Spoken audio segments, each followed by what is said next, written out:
is gonna fall behind if we don't have the right space for them. The other aspect is really clearly around building these social connections to feel comfortable in a company, and you do that much better face to face, informally, than you do that in a very structured way. It's just we are still humans, and hopefully we don't change that.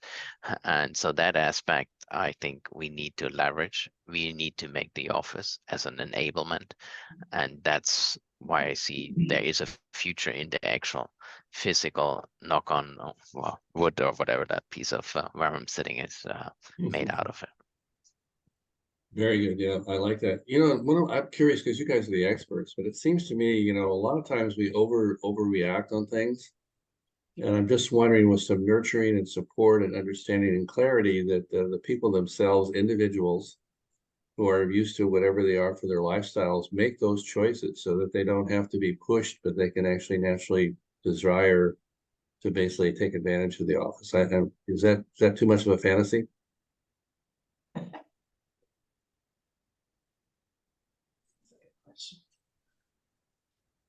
Evidently so.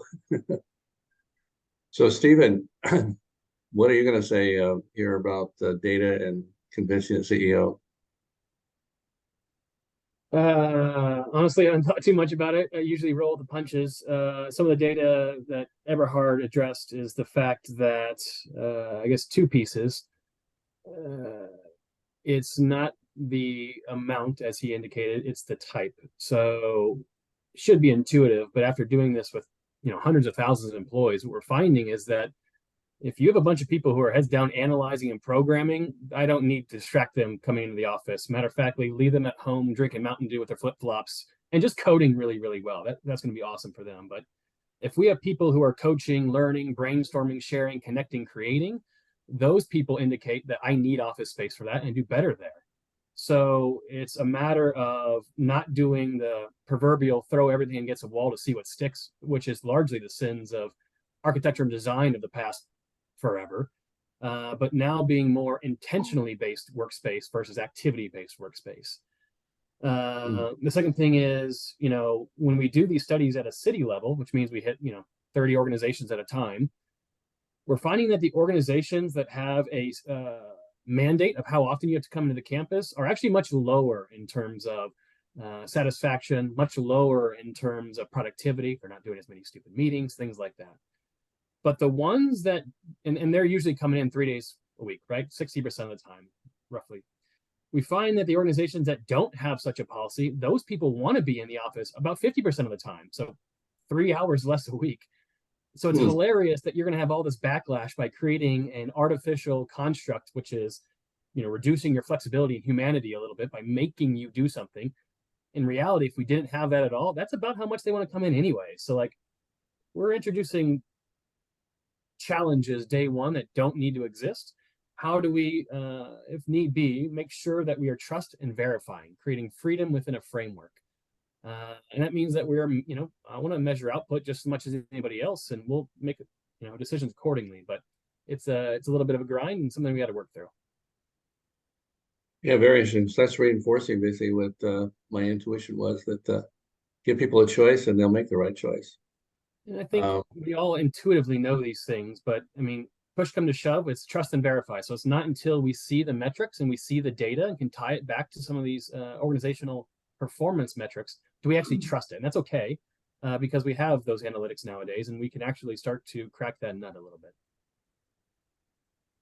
Yeah, I think when you look at your value network analysis and differentiate between when individuals communicate purely virtual or digitally versus a blended versus really face-to-face, and I think that's where you generate that value, and that's when it becomes so critical to have a purposeful designed and developed space for these moments that you are meeting face to face. You co-create, you innovate for the activities that you cannot have here I'm referring to your new Mountain Dew programmer that can sit at the home office very comfortably and performs best.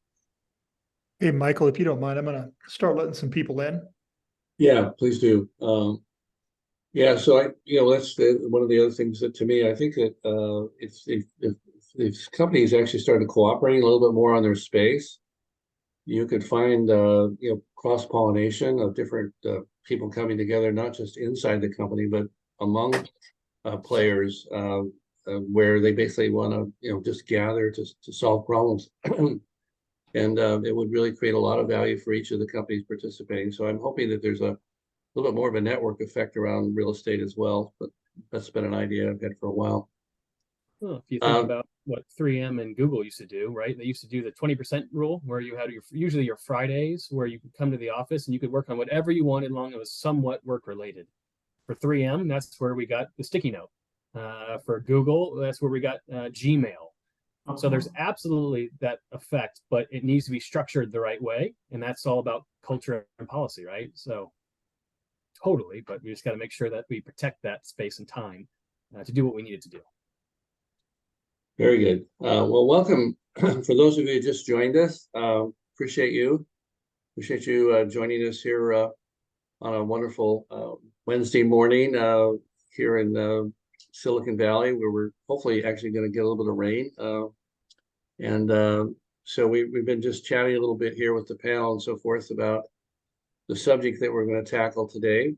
And it is around workplace, but it's also very around humans and how we basically need to work together. And one of the things that was just said, I thought, which was really appropriate, is that if you give people choice and they basically can figure it out in terms of how they add the most value, they will actually, and Stephen was just mentioning some data that says they will actually choose to come to the office more often than if you try to mandate it. So I think there's a lot to learn here, and we're lucky to have a great set of speakers here that are going to really, I think, push the ball forward a little bit with us.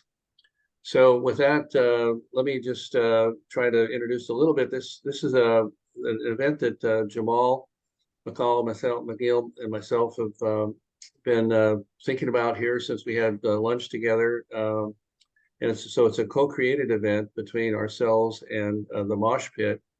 And so today is going to be kind of done at the TLT style, where we basically will have the panel, they'll present, we'll have some dialogue and an exchange. We're going to have, I think, a very interesting twist that Stacy Grubb, who's our moderator, has come up with, and I'm excited to see. And when we get into the discussion period, we want all of you who are not on the panel to put your CEO cap on or your C-level cap and pretend that you're one of those folks that are trying to get it right, but haven't felt like you've been able to get it right yet, and chime in. So I want to give a little bit of the mosh pit style, and hopefully Jamal will help me with this to get you guys activated here in the last, because we're going to have about 15 to 20 minutes of discussion once the panel does its thing. And so let's come forward and really push the agenda here a little bit, because what we're trying to do is see if we can't come up with a strategy that would convince more CEOs that flexibility and trust really will have a long ways to go to basically figure out for them the best way to get the value out of their talent. So let me start with, I'm going to share my screen here in a second, which is always an interesting challenge for me at this time in the morning. And let's get over to that space here where I can share my screen.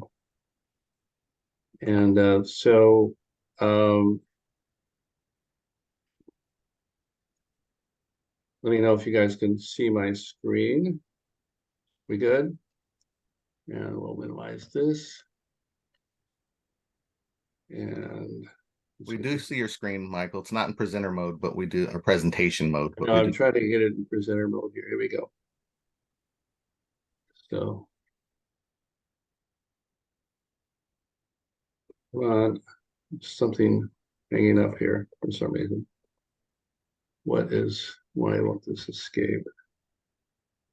Um, well, see, I've got this. I've never seen this before. Come on. There's a pencil here showing up to do Can something. you Hmm? hit F5? Try to see if F5 starts it. Oh, F5. Let's see, where's F5? Here we go. No, that's not the Nope. one. But I've never had this happen. So I guess what I kind of consider is this is a, oh, it's the drawing function. How did that happen? I don't know how to turn that off. I've never had that happen before. We can But make do with, I think hmm? we can make do with what we are already having. Yeah, why don't we just I'll go without the pitch. So let me just first of all, since you can see here, what we're really about today is seeing how we can just push the agenda forward on the future of workplace as a value center. And the reason we're focusing on value is in the end, that's what the enterprise is all about. And the more we can convince through facts and data and make it predictable to the CEO that by giving more flexibility and really finding ways to balance the needs of the organization and the humans, so together they basically create the most value. That's the sweet spot that we're wanting to get to, and how to create a culture around that. And so we brought together today a panel, which I'm going to turn it over to Jamal McNeil here in a minute to basically introduce, who are going to foster this whole discussion. And so with that, Jamal, why don't you take it away? Great. Thank you, Michael. Just want to make sure I'm unmuted. We do have a great panel today. Each individual highly regarded by myself, and many of you know them. We have Stacy Grubbs, head of workplace, both in the US and UK, operations for Woven by Toyota. She's enhancing automotive travel by leveraging the capabilities of AI at Woven. Our panelists, we have Eberhard Laple, Director of Consulting for HOK, who is helping organizations understand the value of a purpose-driven workplace in order to leverage the full capabilities of the work that's done there. We have Stephen Smith, VP of People Analytics at Rework, where he is leveraging technology and social science and analytics for deep understanding of workforce. And we have Lenny Rivera, owner of Workplace Experience Consulting, working to unify and leverage all of the skill sets required to administer an effective workplace. With that said, I'm excited to welcome each of you to this panel, the TLT crowd, high calibration of individuals, executives. I'm looking forward to the conversation that each of you bring to the event as well. But with that said, I'm going to kick it over to Stacy. Well, thank you, Jamal. Thank you, Michael, and welcome everyone. This should be a really, really interesting conversation that we're going to have with this amazing panelists that we have here. So it's about value. So let's just start it right off with value. How does space and time help support the value in our people? Let's start with Lenny. Then we'll head over to Stephen, and then we'll go to Eberhard. So let's just have an organic conversation about it. Take it away, Lenny. Thanks, Stacy, and welcome everyone. This is going to be exciting, and thank you for having me here. That's an interesting question. How does space and time support the value in people? Well, the one thing that people can control really is space and time. It's the one thing that they have control over, and it's the one thing that they need autonomy over in order to do their best work. I mean, if you think about space and time as human beings, I mean, forget work. As human beings, these are the things that impact the way that we become better human beings. It helps us to prioritize where our priorities are. And so if a company values you as a human being, then giving them the autonomy over space and time will help them to become better workers. Can't really add much to that other than the fact that, yeah, I think none of the things that we do happen without in a vacuum without those two. You stand in the Sistine Chapel and you feel something, right? If you have an incredible moment that seems to fly by too fast, you know intuitively how space and time can influence how you feel, how you think, and how you act. And I assume everybody in this call wants to use those two things to the best of our abilities to make sure that we're pushing people in the right direction for the betterment of our businesses, but also of ourselves as human individuals. So, yeah. And I think you can look at it from when you phrase it in a different order, space and time. If you allow the individual to pick the right space they need at a given time, have the right environment so they can choose and select the space that best suits them for the activity, for the type of work they need to do at a given time. If that flexibility exists, I think an individual can be very, very successful, because the purpose of a space is really to support the individual, to support the organization. And if we give them the right selection, if we give them the environment that suits them best, they can be successful and they can really contribute to the organization at their highest skill set. And that's what we'd like him to do, be able to do what they do best in the space that suits them best. So I love the conversation as it's going space, time from a human perspective. So here's my next question. Is hybrid a problem to be solved?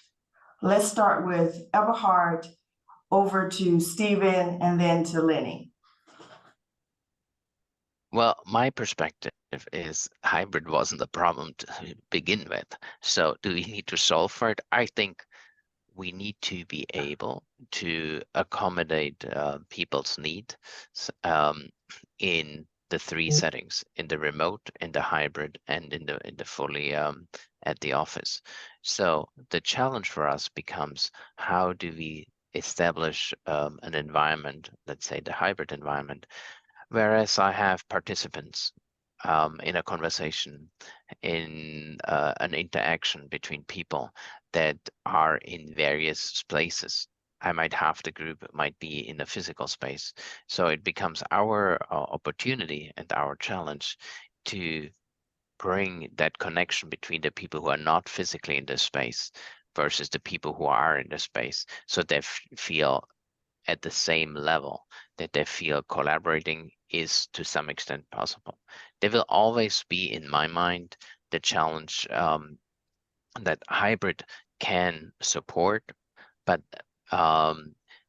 if there are certain interactions between individuals, there still will be better done, more successful in a physical space, all in one room, and all in one at the same time in the same space. So hybrid, I think, is an intermediary. It's not really a problem per se, but we can pass through it.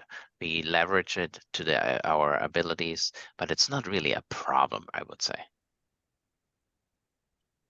By the way, I love being sandwiched every time. If I can stay in the middle, I'd be happy. Anyways, Eberhard's point reminds me of a story I told with our fellow panelists last time. My background in trades originally HR, business intelligence, analytics, and all those things. And when I went to real estate at my last company, big Fortune 200 company, we made the decisions to take our 8-foot walls, or whatever they were, 6-foot walls, and bring them down to 4-foot walls. And it's hilarious. In HR, when I sat in those cubicles, and I sat on the most intimate team of HR, I heard everything. I heard performance ratings. I heard who's getting fired. I heard calls with the doctors that I guarantee you people didn't want me to hear. And when we removed those walls, we put them from the 8 feet down to the 4 feet, the employees went crazy. People were screaming from the mountaintop that they lost privacy. But now that we are down to 4 feet, every time somebody wanted to make one of those intimate calls or talk about performance ratings, what did they do? because they're aware of their surroundings for the first time, they'd actually go grab a private drop-in room and have that conversation with actual privacy. So the point was, privacy was not the issue. Our lowering of the cubicle walls just made them acutely aware that they were never private in the first place. What we are now seeing with hybrid is the exact same story, right? The problem was not hybrid. We've just lowered the cubicle walls a bit, and all of a sudden we're understanding that, oh my gosh, this culture, this collaboration, this productivity thing, I thought I knew, like privacy, maybe I didn't. So to Eberhard's point, now that our cubicle walls are lowered and hybrid is showing us an opportunity, how are we going to use that to actually get the benefits of the things that we can and not just throw the baby out with the bathwater? Please do, Mr. Gregg, please do.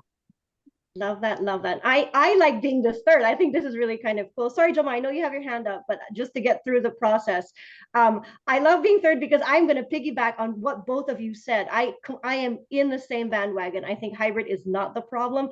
It's kind of I'm with you. It's a little bit ironic that I still hear people thinking that hybrid is the problem, but the problem is not hybrid. The problem that needs to be solved is, how are you going to support your workers to do their best work? That is the problem that needs to be solved. Hybrid is one of the biggest tools with which you can solve that, but it is not the problem to be solved. And I think when some CEOs, not all, because many CEOs are getting this right, but when some CEOs are saying that hybrid is something that needs to be solved, what I am hearing is that they think that hybrid is a one size fits all. Give me all the data. Let's gather the data, give me the metrics, and then let's create a solution. Okay, we're going to do this hybrid, and it's going to be this way for all offices till kingdom come. And I'm afraid that is not the case with hybrid. Here's the thing. Working from anywhere is not the result of the pandemic. Working from anywhere is the result of a digital transformation that has already begun. The pandemic just spearheaded it forward. And because it is the result of the digital transformation, therefore it will persist, it will evolve. And you know what? It will improve the way your workers do their best work. That's why embracing hybrid and embracing the digital revolution is really where CEOs need to focus solving the problem. Well said. So you've all heard it. Hybrid is not the problem. It's not the problem. So if you take this back to your community and someone says that's the problem of why they're not coming in, just know that it is not. You heard it first here. It is not. I have a follow-up question to that. If it's not the problem, then how can we better support our people to understand the quality of physical space? And I'll start with you, Eberhard. So in my mind, there are basically three aspects why an individual would come to the actual physical space. They either come here to collaborate with their coworkers. They come here to meet for very particular purposes. Let's say a brainstorming session, and I'm going to get back to that in a second. Or to just simply build good community, to build their social network as human beings. So when they come back to the office, let's say for a brainstorming or such, we need very purposeful spaces. It is less the traditional, yeah, here's my 6-foot desk or my 10 by 10 office. Yeah, I'll provide you that because you will have in between brainstorming, maybe you need to take a phone call, or to your point, Stephen, I needed to take a doctor's call or need just to focus. But we need to be able to bring a variety without overdoing it of spaces that suit certain purposes. And a lot of those spaces are the 2 to 4 seat arrangement, or sometimes the 6 to 8. This is really the sweet spot where we see specialty spaces that can do innovation, that can accommodate sales pitches. those are the spaces, formal and informal spaces, that we need to provide for our employees. I think sometimes my dear design friends might get a little bit overboard and providing a really vast variety. I don't think we need that. We just have to have a selected set that is somewhat multi-purpose, but really purposeful. I use the term for the activities, and that will really encourage people to come back. Thank you for that. It reminds me of something of a conference I went to, and it said if you design space, if it's purposeful, and if it has a place for you to do whatever it is that you need to do, but you design it for all, then there's a reason to bring them back into the space. So here's another one for Stephen. Then what really is the role of leadership today? Does the role change based upon where the work is done? Yeah, I think, another thing that hybrid and even remote work opened up for a lot of communities, I find myself in Des Moines, Iowa, of all places, is that war for talent. And it's just a reality. If I want to find the right talent, I might not find them in Des Moines, Iowa. I might not get them to Des Moines, Iowa. And that's okay, because we've got to be open to that. So leadership is not going to be, and it never was, one-dimensional in the first place. Of course, it needs to change not only on location, but on background and personality type. And honestly, just the outputs that people are creating. This is a business, and I'm okay with that. And as I look at Mr. Gibson's background with his Believe sticker on the wall, it reminds me of some of the lessons from the TV show that he took that from, in terms of meeting people where they're at and giving some grace. And we're not going to be able to do that in the 2D traditional view of what leadership is. It's not a private office, and it is not a combative situation. It is more human than we like to believe. And I think that a space and time certainly have a place for that as well. Excellent. Now I want to throw a question at you, Lenny. How can starting with an evaluation of work lead an organization to prosperity? I love that. Thank you, Stacy. And that question, I think, is what we're talking about today, which is understanding how people work. I mean, understanding how organizations run. That's where it needs to start. It can't start the other way around. You can't start with, okay, let's have a hybrid situation. Let's do 3 days a week. I mean, companies have started with that right after the pandemic and failed. We all saw that happen, right? And there's still this back and forth balance. And the back and forth balance, this pendulum swing, is going to continue for years to come. And that is because we're this understanding first how people work and how organizations are run, how teams communicate and collaborate together. That is new for many organizations. It used to be a one size fits all. Employees are numbers, and so therefore we are building a space and you just do what you're supposed to do in what we built, right? Now it's exploded. Now the control is now with the people. Now CEOs and leaders are understanding that really to drive value in their ROI, it's investing in the people as people. And so now there's this wonderful opportunity for people to start creating their own why in how they and what they bring to the work. So understanding how organizations run, understanding how teams communicate, understanding how leaders are leading brings is what is going to lead to better success moving forward. I'm not sure if that answered your question. No, it did. It's not a one size fit all. And we're all in this together. It is a journey that we're all experiencing, and how we can influence to make better decisions that we can't go back to the way we were. We have to move forward. I'd like to hear from Stephen and Everhart if you want to add anything to this. Yeah, quickly. When I went from HR to real estate 10 years ago, that's when I got called HR boy around the table, and people would laugh and things like that. And I started to realize, oh my God, they're not kidding. And despite us being some of the largest companies in the world, it was very clear that although the top of the house always said, you need IT, HR, and corporate real estate in the room together, whether they got in the proverbial room together once a month for the board meeting or not, didn't change the fact that they weren't working together and probably for the first time are starting to have to figure that out. And the problem usually is a combination of things such as incentives and metrics. How are we being judged? What are we, measuring up to? If you start with the work itself, we're all playing from the same sheet of music versus coming in from our own assessments, our own surveys, our own background and experiences. Being able to harmonize our instruments on one sheet of music versus kind of, impromptu jazz is a beautiful thing. So I think starting with the work gives us that good baseline in which we can co-create versus coming in from our own guns loaded position and kind of hashing it out the old-fashioned way, I guess. Can I just add just a little bit, because I see that Dr. Craig Dr. Craig Knight is in the room, and I learned something from what he said in this aspect, where and I've been saying this, so I'm quoting him on this. When we've gone to zoos and we look at animals in zoos and we see how inhumanely a tiger is put in a cage in just 4 walls, right?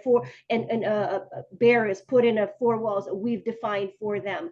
And we think that that's so inhumane, because it is, because they're not in their natural habitat, right? We're putting it in something that we think they should be in. The best zoos are the ones where the whole environment is built around the habitat of that animal. And it took understanding the animal to create a habitat for them to thrive. It's ironic that we've always known this about zoos, but we've never applied this to the physical work environment. And this is something that Dr. Knight had taught me, and it's true. We are now in the opportunity to understand how people work first to create a habitat that supports them thrive. Would you like to comment on that, Lenny? Please do. I'm sorry to pull you in here, Dr. Knight. I just saw you. No, at all. Thank you for the mention. No, you're absolutely right. It's been of great interest to us, because to cut a very long story short, what we've done and the research I've been involved with over all the years is just apply science to business. That's it. And we've noticed that when you do that, a lot of business ideas are lacking. Things, for example, like lean makes a lot of sense when you look at it directly straight on. You remove distraction from the workplace. You have only the job to concentrate on, because that way there'll be no distraction, you'll be more productive. All of that makes a kind of logical sense. But there's no branch of science in the world that agrees with that. Any kind of impoverished environment, which is what lean inflicts on people, is appalling. And we know that, as you so rightly said, from zoos. If you put a bear in a stark lean cage, it's miserable. When you make it happy and you make the habitat a little bit better, and you make it look a bit like a bear's place to live, then that bear's happy. And we're just the same. And it also struck us that when you look at design, we give design awards for making zoos for people. Biophilia, this phrase that earns lots of design awards. It's just what you do for animals in zoos straight away. And the best thing, as again, to echo what you were saying, is when you make that space right for that person. So rather than just, let's use an example of, let's say, Interpolis, which is a very iconic design which has been copied around the world. Interpolis is a zoo. We can beat Interpolis because what Interpolis does is lots of different areas for breakout, lots of different areas for thought. But it removes, there's no particular choice on the design of that went in from the people involved. It was design given to them. When you involve people in the design, so you empower them in the design, not just enrich them in the design, that space then becomes utterly fabulous. That's kind of the chain of the thought. So yeah, it fits in what you're saying. Thank you. Beautiful. That was fantastic. The zoo, architects designing space a different way, making it inclusive to inviting individuals that are going to be in that space to experience that space and have a say on what it would feel like versus just saying it's pretty 4 walls. Eberhard, do you have anything to add before we move on to the next question?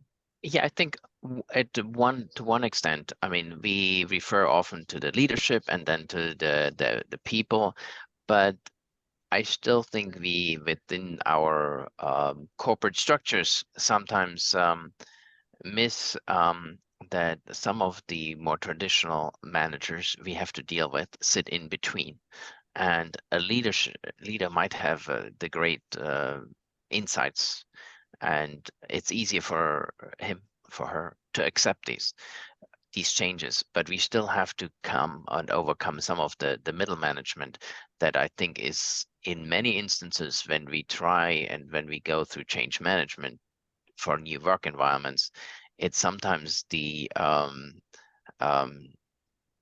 middle management, which is the boat anchor to the change to allow us to do transition to, let's say, a more advanced, a more collaborative work environment, because we still, not everybody has jumped on board with the new work, with the new way we working going forward. Awesome. Thank you for that. Yeah. Jamal, I think you said we have a CEO on the call that we want to hear from. We actually do. I'm so excited. Let me just give a quick introduction for everyone. The CEO we have joining us. We have actually technically a couple, if not a few CEOs on the phone. I mean, on the phone. That's old school. On the call. But I'm going to introduce Jane Grubbs, CEO of newly acquired company Y Inc., formerly known as Roar. Achieved a $19 billion sale of her previous automobile tech venture, embraces an old school leadership style, i.e. everyone back at the office. She emphasizes in-office collaboration, invests in paying top dollar for talent. Her vision for Y Inc. focuses on using technology to build a vibrant online community, demonstrating an unwavering commitment to innovation and global connectivity. Please welcome Jane Grubbs to the stage. Thank you. Thank you, Jamal, for inviting me, as well as my leaders, Lenny, Eberhard, and Stephen. So you are my most trusted advisors. I thank you for your great support and work. As we plan for the future of our office, your insight as a key leader are crucial. Please share your valuable thoughts on the following to help shape our approach for our company, because you know how I already feel about, I believe everyone should be in the office. So I'll start with you, Lenny, to help me have a better understanding. What would workplace functioning its own vertical department look like? Awesome. Well, thank you for asking that question, Madame. It's very nice to be in your team and as part of your leadership team. The first thing I would ask you, really, if you're wanting people to come back to the office, the first thing I would ask you is why. What is it that you feel that you're going to achieve in doing that? That would be the first thing I'd ask you, and we'd start with that conversation. But with my question in particular, the one thing, Madame CEO, is that was changed. The one thing that was changed in the world of work, because of the pandemic, because of the digital revolution, the one thing that was changed is workplace. We have gone from being centralized to decentralized, and now we need to try to figure out how to redefine what workplace is. And now when I say workplace, it's not just the office. It is any place in which you work. And so finding a strategy, whether you are all in the office or all working from home or some type of hybrid, there is now the need to redefine what workplace is. And the only folks in any company, in any industry, in any organization that have the competencies, skills, experience, and know-how to create change in workplace are folks whose entire world is workplace. And in any corporation, that is the workplace, that is all of the workplace functions.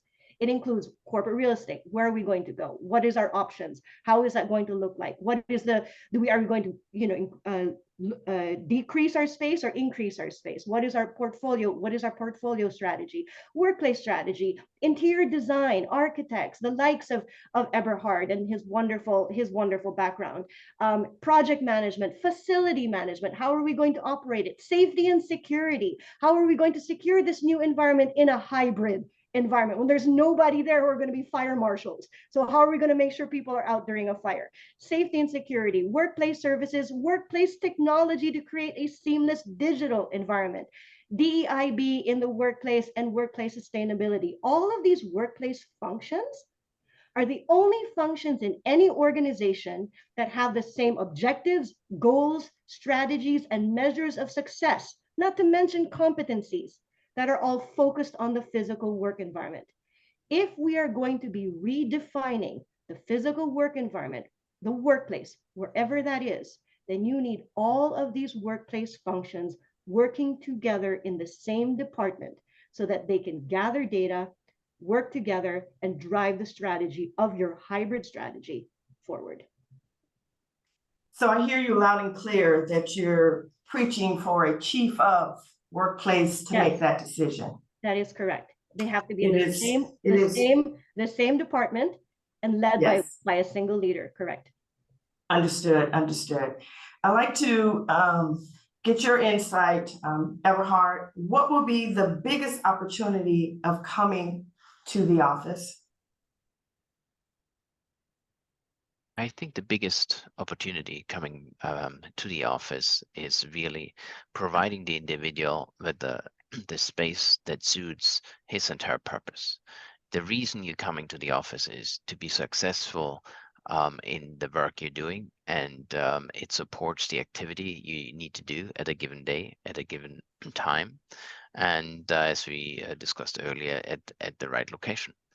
And when you come back to the office, we hear a lot of concerns, but it's the purposeful space. But it's not just the purposeful space. We also have lost a little bit that when you come to the office, you also build some social capital through supporting each other, to being there physically for each other, and to building that network. And I think that network is sometimes underestimated. So if we can get individuals the right environment so that they can be socializing at the office, they can share their successes, but they also can maintain a balance of what they're doing with whom they work, then that's one of the anchors. The other anchor is really, can I build spaces so that your staff can co-create, can, let's say, innovate, can collaborate, and can coach each other, the seniors to the juniors, and vice versa. We need to have these spaces in place so that they can be successful beyond just I think I call it often or referred to as our bread and butter traditional meeting spaces, but it's really the spaces where people interact with each other to be successful in the office, and then they come to the office to produce, be productive, and do work that aligns with the objectives of the corporation. And I think we can provide that in a built environment with the right set of tools. And we don't need to be afraid of that open environments are too loud, too noisy. I think there are a lot of myths that we already know we can address with the various setups. It is to create the space that people want to come work because it supports the activity they need to conduct at a given day. So my follow-up to what you said is we've built these beautiful spaces and we have a variety of options that you can go to, but yet they still do not come in. So how do we know, or how do we bridge that gap between the balance of coming in and having the right space for the right individuals? Because we've all have seen the changes that we've done to our spaces to make it more like a Starbucks. To make it where anyone can use it anytime. We've incorporated technology, but yet there's only a few that come in. So should we at our company be concerned? I very clearly see that overall the footprint will be less, and that also has one good. If you reduce and have a more compact building, you on footprint, you get the buzzing, the humming back into the office, because nothing is worse than if I have my floor of where I used to have 100 people and only 20 show up. But if I reduce that footprint, I get that humming noise returning to the office, and that's something that people seek, because if they want to have the quietness, many people feel very comfortable to do that remote. But if we reduce the footprint, and then it will replicate the success. I don't think it's going to happen one day after the other, as we have seen people come in gradually, but we could start on a pilot floor, for example, but it's a gradual process. Thank you for that. I think I'm having a change of heart here in having this conversation. Now over to you, Stephen. How do we tackle what the value is in ownership, accountability of work? Is it better at home or in the office? Well, as I'm sure you know, there's no one size fit all to that answer, as people have different roles, people have different backgrounds, neurodiversity is a thing. The skill set of our company might be very different than a financial firm, for example. So for us, we need to acknowledge whether we have space or not, and I do firmly believe we should, but that needs to be built around our culture versus the other way around. Our office is not our culture, and I'm hearing a lot of that, and I don't like it. Our culture needs to be supported by the office that we build. If you're forcing me to come in an office that has let's say, a psychologically unsafe space and with people and the organizations that make them up, we're going to have a lot of turnover, ma'am, and that's going to cost us some of our best employees. And ultimately, it's going to disrupt our sales channels in our business, and I don't want that to happen. So instead, I want to start with a question you asked earlier about understanding who we are. How do we build the right support structures around what we are trying to accomplish? And as a technology company, we know that we need to be future focused, not looking in the past. And obviously, Ms. Grubbs, the cheese has moved. And as great technology experts that we are, we've got to be the first ones to go find that new cheese, or else we're going to be left behind. So I guess 10,000-foot view, I would just say that we need to start by knowing thyself versus following the trends that the rest of people are butting up against the cliff on. Thank you all for your insights and your deep knowledge.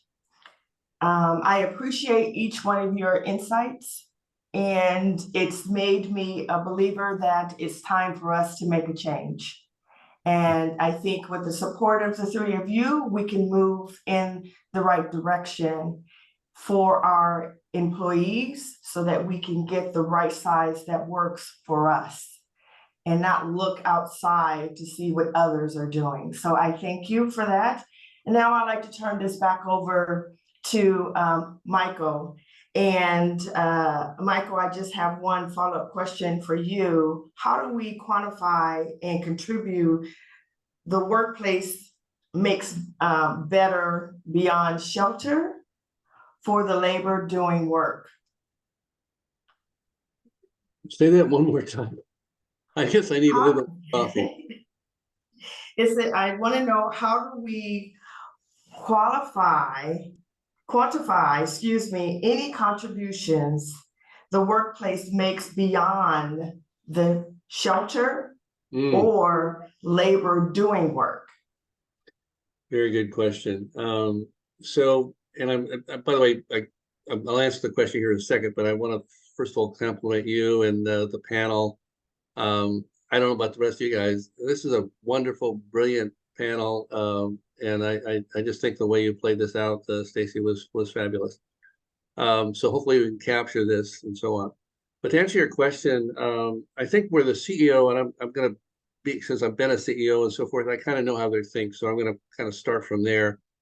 And unfortunately, they get to simple answers. They keep looking for simple answers, and so a lot of this stuff that's happened, where people are forced back to the office, frankly, is because people at the CEO level just don't want to mess with it. Hey, it's been a hassle. There's a lot of confusion. Some people like it, some people don't. I'm done with it. Everybody's going to come back to the office. And honestly, it's just that simple. And they think they have the authority and the ability to actually push it. What they're missing is what we've been talking about today, which is really, and I think Lenny really nailed it several times today. It's really, hey, what's your job at the CEO level? And your job at the CEO level is frankly to run the enterprise in the most healthy, most creative, most positive basis possible so that you can meet your not only your number, but your future. That means you need to attract the best talent, not send them away. And so how do you do that? And so that's why you need to listen to this team that you, Stacy, Jay Krubbs have put together. And as acting as your board member, I'm just very complimentary here of your ability to think through your own values and to get to a different place where you now begin to understand that in fact the financial outcome of the company is determined on how well the workplace and how effective it is to produce that value. So there's a direct connection between value and the behavior and culture of the organization. So anyway, my applause to you. I don't know if I answered your question, but hopefully I did. I think at this point, what we want to do now is allow everyone else here who've been patiently listening to be, I would say, CEO yourself, and start to comment on what you've heard today. And again, the goal here is to really get the dialogue really lively and sharp so that we can actually find a space for the CEO to really evolve like Stacy just showed, and really improve their outcome of where they're going. So we've got about 15 more minutes here. So and we will have an after party. So we're doing it the mosh pit style. So please chime in. Michael, this is Stan. I'll go ahead and chime in. In fact, I want to take the contrarian view here just to get some good feedback. A lot of CEOs I talk to, first thing comes out of their mouth is we just lose the creativity. So I know that Lenny had talked a little bit about the digital solutions, and I'd like to hear a little bit more, but creativity is one of the issues. And then the other one that I'd probably like to hit on, and again, I probably identify with Gen Z more than I do even my own baby boomers. So I've been remote for 15 years, so I get it. But I would say that when we leave every decision up to the employee, are they always going to make the right decision as to how they are most effective or what is most convenient? I'll jump in. I have two anecdotes, no answers. Go figure. I usually ask people in terms of creativity, when was the last time you had your last good idea for work? Like, when was the last time you had that, oh shit, aha moment? If you can remember that, where were you? I assume it's not going to be at your desk in the office, right? It's probably going to be like taking a walk with the dog, taking a shower, doing the dishes. Creativity isn't just smashing two departments together and saying, I hope the proverbial water cooler talk's going to lead to great ideas. It's the intentional creation between those enterprises. So I would say that creativity comes from a background of intent versus a manufactured, hopeful collision of spaces. And that's too many anecdotes for me in one day, so I'm going to pause. I'm gonna try to answer the second question, Stan. First of all, Stephen, I love that. That's big hearts on that creativity. Absolutely right. Yes, people are going to get it wrong. People are going to think that you're giving me now the power to choose whether to come into the office or work from home. You know what? I'm going to work from home the whole time. I might get that wrong. Absolutely. And leaders will get it wrong by making me go into the company. But what we have to understand is it's like a pendulum swing. Since the time of the Industrial Revolution, we've all been working in the office, centralized, one way of working. And with a few exceptions of you, Stan, who've been able to work remotely for a longer period of time. But most of us have been working this way. And then all of a sudden, pandemic happens, and now we're all of a sudden here. We're all working from home. And that was for 2 years straight. Now that the pandemic has released and we are now trying to find our balance, we may get it wrong, but you know what? Things are going to change in the ways that we do work. Things like it is no longer the measurement of coming to the office is no longer number of days in the office. It is now percentage of time. Because it's not, I'm in the office 8 hours a day. No, it's I come in to do something and then I leave. People are working no longer 8 straight hours in a day, but within different times and pockets so that they can do things, they can do their personal life as well as get work done. We need to measure success and measure productivity by the deliverables, the quality of deliverables of the worker, regardless of what time they're working, where they're working, but it's how they deliver it's delivering the quality of work when they need to deliver it. And that's why we're not going to figure out where to work and are we going to make the right decision or not. We're not for a long time. But as long as we deliver the quality of work when it's counted on, when we need to, then that's what we need to measure.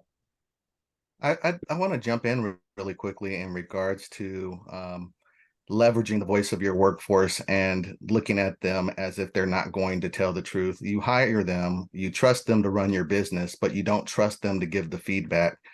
In addition, there are techniques when you leverage technology and you crowdsource pervasively through your organization where you can leverage things like the laws of large numbers.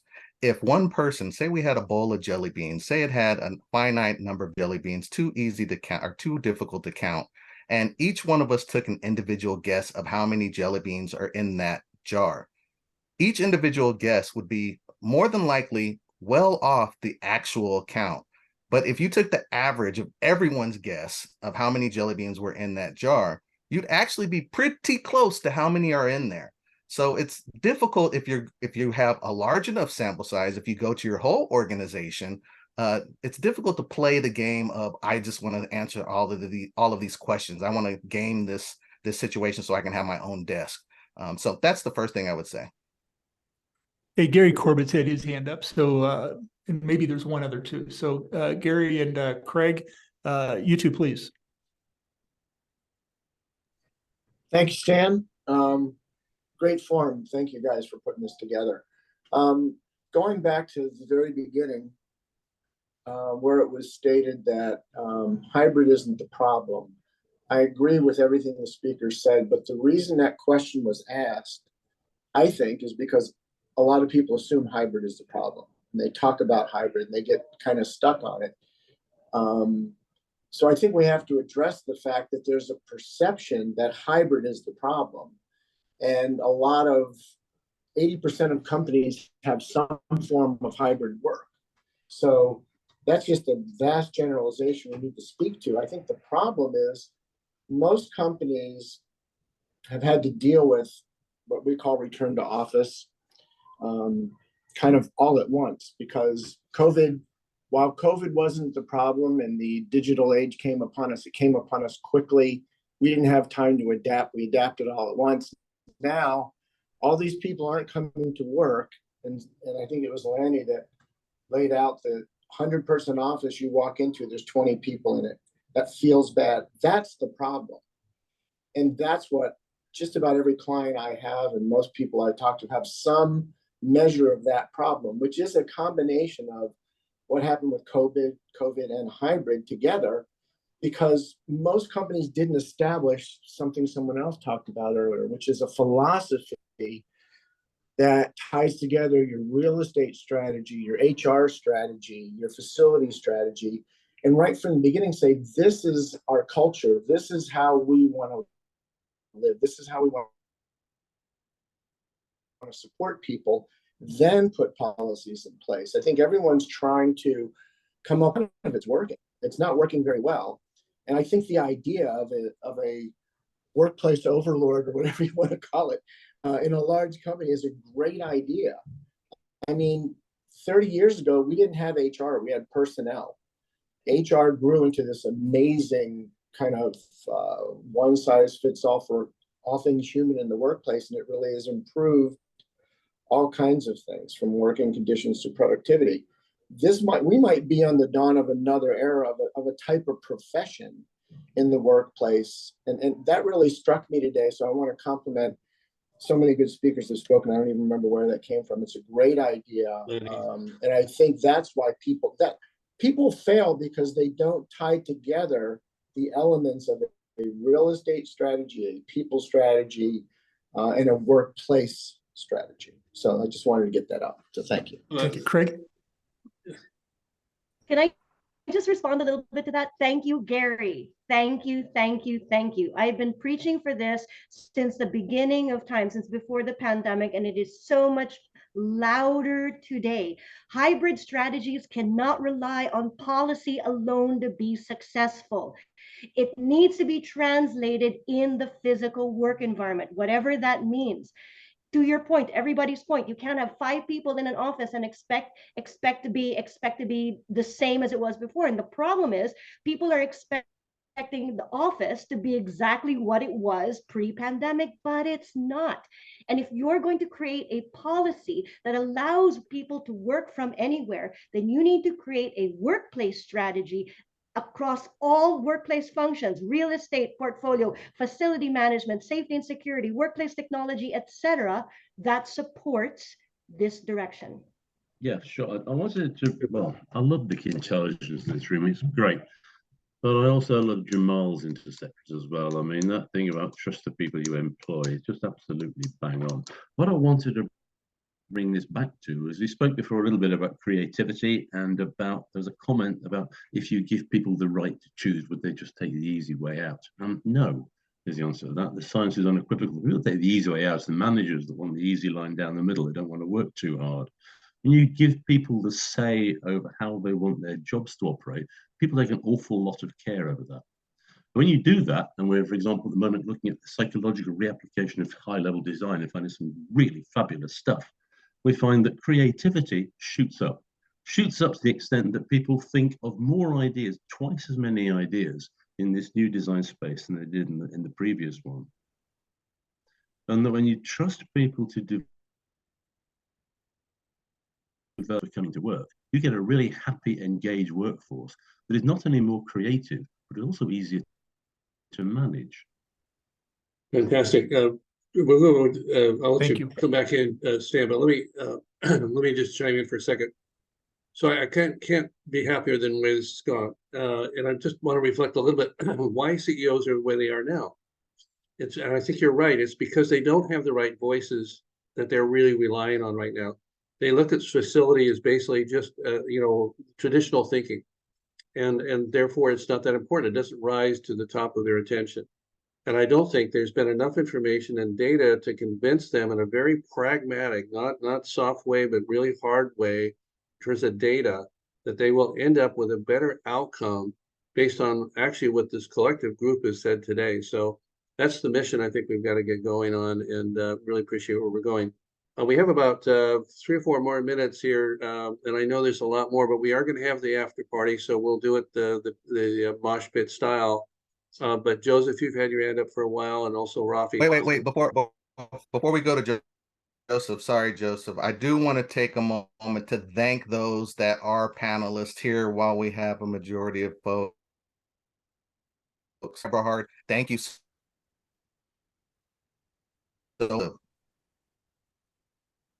sir. What you have So on your mind?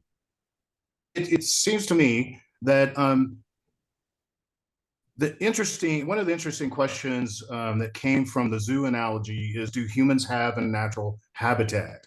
Because it's easiest for us to figure out what a bear's natural habitat is and then kind of arrange for that.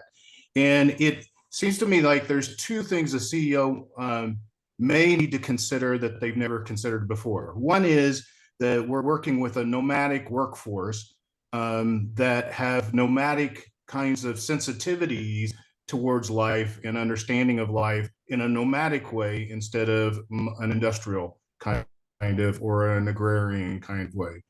But secondly, maybe we start thinking about the human habitat being more identified by the human life fundamental searches, the search for identity and the search for significance, the search for belonging and the search for hope. And if we can meet those significant searches with the significance they find, we are getting closer to a human habitat. Beautiful. I Eberhard? just want to interject one more time. I apologize. When we do this next, it will be Friday with place professionals. I consider this the people professional group. It'd be great to have you all Friday when we mix it up mosh pit style. It's a bit more elbows are thrown, a lot more, interaction just going on here and there. it would be great to amp this up to the next level. So just wanted to share that with you. Yeah, Sorry, perfect. Rafi had still a point That was here. that was He the had his hand. purpose of this whole thing, by the way. So that's why we got a 1-2 punch. So this is the second punch is coming on Friday. So actually, let's give Rafi just a little time. Rafi, can you kind of sum it up for us? And then we'll go to Eberhard. Well, first of all, I'd like to commend, the TLC and the We Evolutionaries and the Mosh Pit, creating this session. I put a high value to what was discussed today, the focus on value and trust and culture, and looking at it from the CEO level, because I think that is the kind of question we want to tackle with today, that at the level of the CEO and then maybe even at the level of middle management, we need to bracket our own presupposition as far as the way we look at work. And that to me, what that means is that we really need to listen very carefully to the different voices. And what I mean by that is, of course, the employees' voices need to be taken into consideration, but even the voices of some agreement, there must be some work arrangements that are acceptable to my talent. We all want to achieve the goals and objectives of the corporation. We already know that not one size fits all. So we need a lot of humility here. Really need to stand back and really understand our own company, our own people. What is exactly our mission and vision, and how do we strategize to get there?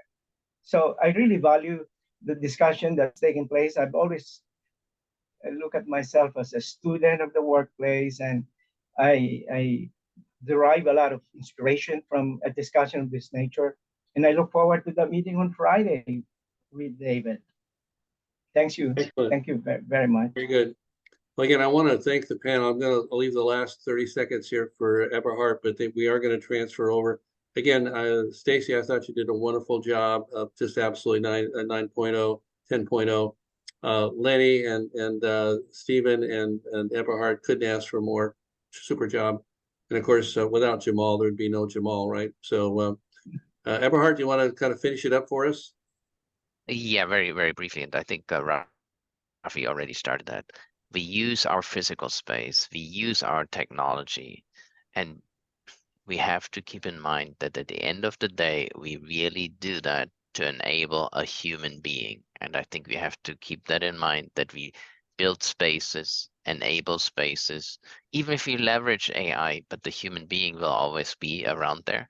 And even in a zoo setting, there are human beings, and we don't quite have figured out to decide, somebody on the chat, is what is the natural habitat of that individual, but we design and develop for the human being, so the human being can really support the purpose of an organization to make the organization successful. Super. Well, I think we've concluded the formal TLT session today. It's been one of our more outstanding ones of the year. I'll be announcing the December event, which is on December 15th. I haven't quite put it together, but I think you'll find it also very, very interesting. With that, we're now in the after party, and mosh pit style. Just raise your hands, or don't be so polite and just butt in. But we allow elbows in the after party. So if you want to throw one or two, come at it. I did like Stan's input of a little contrarian view, and I'll kind of start with that if you don't mind, because I've been a CEO for a long time, and I know how these guys think. And to me, it's so sad and so upsetting to me now. I've evolved that we still treat people as headcount. We still actually do financial planning. We bless how many people we're going to have. We lay off people by the thousands, and because somebody gave me a number and I made a decision, yeah, okay, go ahead, lay them off, right? That's just how quick it happens, and it's sad. It's the way, unfortunately, a lot of CEOs behave. And so we're in a place right now, and I think Lenny really nailed it pretty well on this whole digital environment is evolving, and with AI now coming on, and we did mention that today, I think AI is another stress point where, let me get to the point here.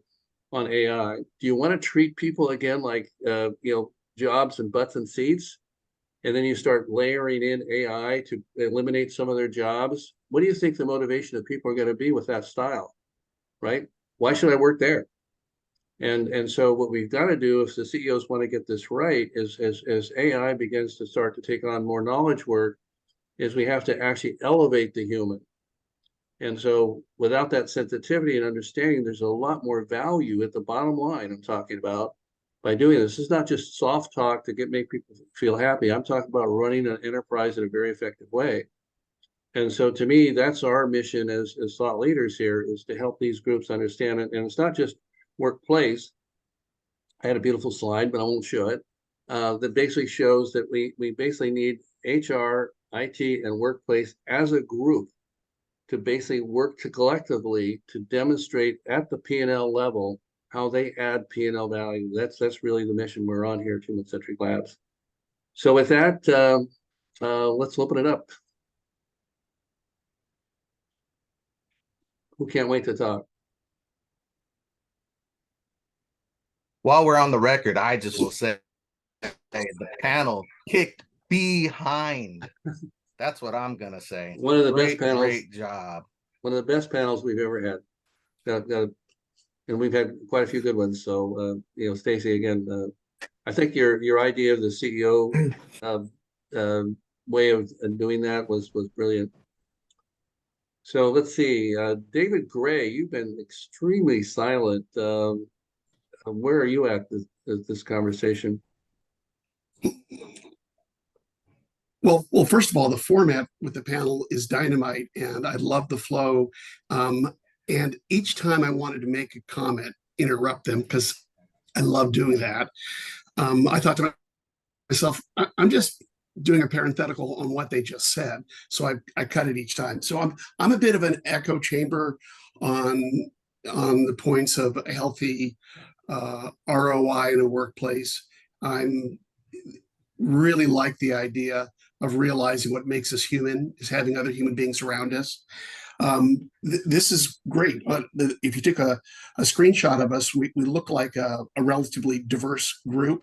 But at the end of the day, our thoughts are, progressive, get work done, and as much get together as you can is great. We won't worry about the commute in our portfolio of buildings around the globe. We have a distributed work model first. I think all of us get the nuts and bolts, but the tone I really heard as an underpinning, the way people phrased a sentence when they used the word hybrid, was, I think we know that digital equity is unsuccessful. If you have a hybrid call, it's weak. Even if you have a moderator, and I throw an elbow later, but just let me finish this thought. When we have 10 people in a conference room and 10 people on the screen, did one of those this week, people on the screen, unless a big C is on the screen, they might as well be, watching a recap, because all the action is in the room, it flows where the champion is of the meeting. And I think that's the essence. That's the rabbit hole that I'm preoccupied with for 2024. Conferences are very similar too. No one's pulled off a successful hybrid. We tried it in Florida at the World Workplace. It was okay. I mean, you had the head of real estate for Dell, North America, Oracle, both up on the screen, and 10 other people. But still, the screen won in that case. And the room with Kate North, myself, Jamal, was sort of an ancillary level. So digital equity is going to be the name of the game, and I think it's a 10-year solve. That's my monologue. Very nice, David. Nice I was twist. in Florida and I played a song, but people on the screen did not feel the passion of my music. You have to be there. Anyway. That's a very good point on the hybrid meetings. I think you're right. Again, a lot of this is just kind of learn, trying to figure out the right behavior, right, that fits for the right situation. So how about you, Jeff? You normally have something pretty germane to say. Where are you at? and I like David's point, right? So digital equity, right? I mean, and how do we define it, and how do we achieve it? So I think it's an interesting point. And what we're seeing, if we do look at the hybrid, tool manufacturers, like Microsoft Teams or Zoom, they're creating gallery mode, right? So everybody has their own little individual, kind of like we have here, right? Each individual screen, so nobody's magnified necessarily to the big screen, and so it creates sort of that sense of digital equity. But being immersed and being attentive, turning your camera on, listening, knowing when to mute, knowing when to unmute, those are kind of some of the goals, and just it's also sort of how do we wrap our mind around being engaged and being present. But so it's a bunch of different things, and I think it also depends on the meeting type, right? I know a while back we had some engagements with David Saltzman from T1V, right? And that's been one of the great collaboration tools that I've worked with, where you can literally be file sharing and annotating and moving devices around like on the screen and sharing those tools. And to me, that really was one of the greatest immersive tools that I've seen out there. But it's still a mindset, it's a physical environment. And then it's also the tools that Zoom and Teams create for us. And one more thing too, if we look at what Teams is doing now, they've gone to creating sort of this telepresence type suite where everybody's sitting side to side. And then they do the 21:9 aspect ratio. And then you can have the opportunity to have, your gallery mode over here and your presentation over here. And it is more immersive, right? You are front and center. So you're like sitting in front of each other. So those are kind of cool tools, I think. So thanks for asking. Just to jump on that a little bit. Sorry. Oh, go ahead, Everett. I think they're all cool tools, but there are always two issues with them. One is not everybody is has the same level of comfort. I mean, if I look at my teenagers and they supposedly study, but they're running 3 different screens on different stuff, yeah, I'm supposed to believe them that is successful, but we have people who just are not born into that kind of technology environment, and we have to bring them on board. And that might not be just people who, like me, about to lose the last hair here, but we need to be able to really accommodate everybody. And I think if you refer to that as the sort of the digital equity, that's one thing. The other one is the physical space and how we can bridge that. And yes, everybody has gadgets, tools, and whatnot, but there are still, and Stephen is not on the call anymore. We did a lot of studies, and there are kind of 19 different types of engagements and of interactions between people. And when you look at those data points, yeah, Jamal would know them too.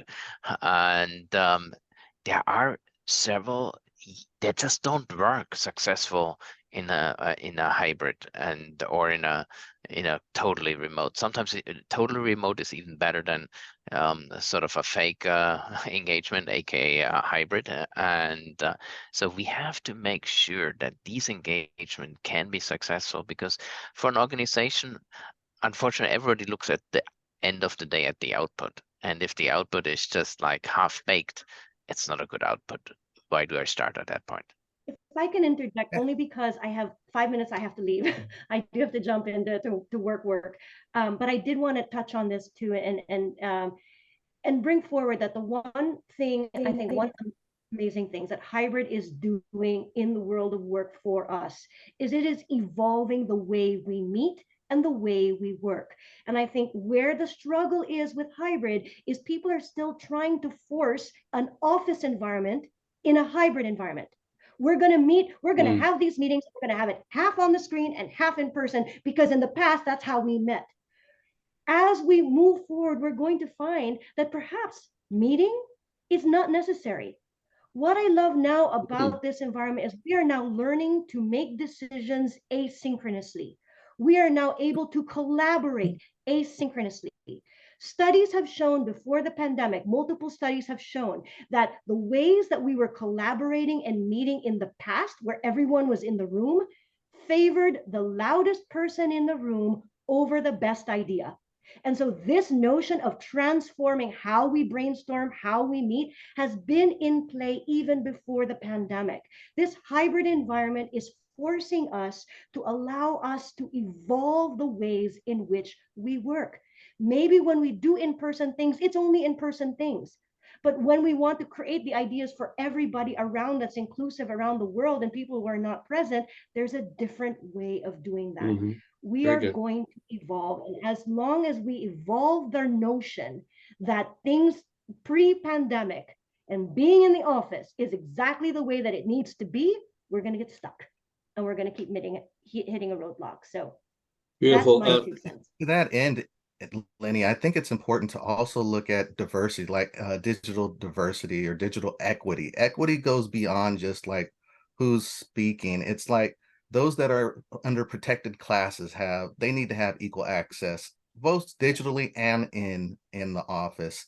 Neuro inclusion, like we have different ways that we process information that needs to be taken into account in the office. And I really love what you just said, Lenny, in regards to technology enabling the way we operate to move forward.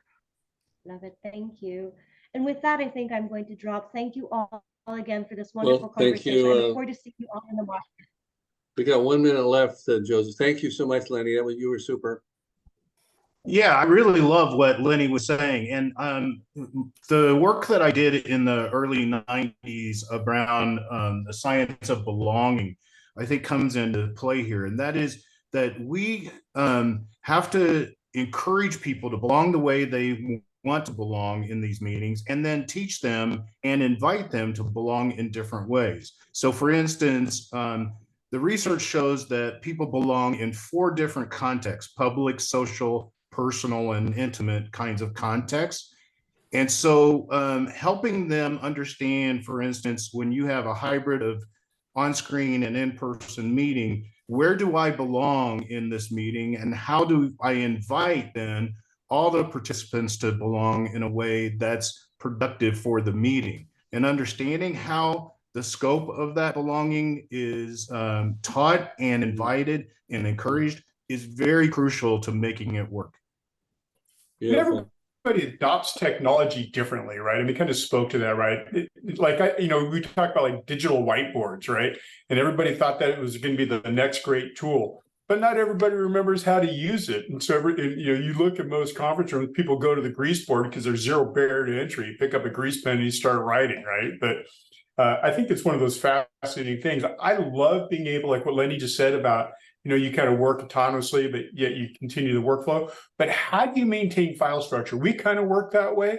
And it's hard because I don't know where the latest and greatest, file is, or who's working on what and what decisions were made. And how did they make that decision? Because I don't agree with that outcome. So there's some give it challenges time, there. Jeff. There's a solution out there you haven't been exposed to yet. Technology is growing exponentially, and I guarantee someone's working on it if they haven't solved it already. Yeah. Here's my. But is it a solvable problem? By the way, back to CEOs for a second. So the reason I think that CEOs just keep hanging on to what they're used to is they just haven't gotten comfortable with our kind of dialogue that we have right now. It's mushy to them. It's like, oh God, I don't get all the pieces here. And so somehow we've got to boil this down. And I think what we're trying to do is get the voice level up at the senior executive level around P&L, right? That's one thing to do. The second thing is they're going to have to learn. They have to evolve. So I wanted to set this up for Friday. This is the first time we've done this for quite a while. I think this was a good first step, though. Wouldn't you agree, Jamal? I think, David, I think we had lunch the other day, and this turned out to be a real success. So what I'd love to suggest, because we were thinking about just jumping into the CEO thing, I think we should start with the panel. And the reason I think so is that everybody who's been on this panel has learned quite a bit from the dialogue as well. Right. And so if we can get them to kind of summarize what they actually learned and the key issues and with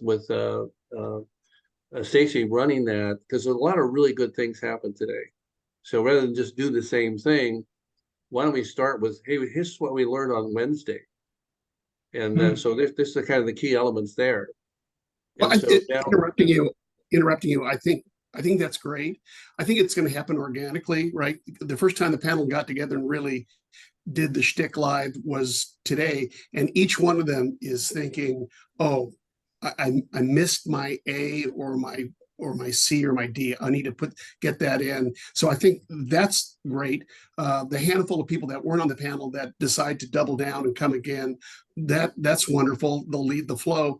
And then the people that have agreed already, DoorDash, Wolfspeed, Ericsson, a couple others that are prominent roles in the workplace area, they're excited to come in and just be the fly on the wall. We'll draw them out. So who knows where it will go? That's the mosh pit in a nutshell. And of our panel, one or two may hit a wall at when we kick them off precisely at noon Pacific time on Friday and have other things going on in Iowa or wherever. But we'll roll with that. I think it'll be terrific. Well, I'm rolling. Jeff, make sure you mark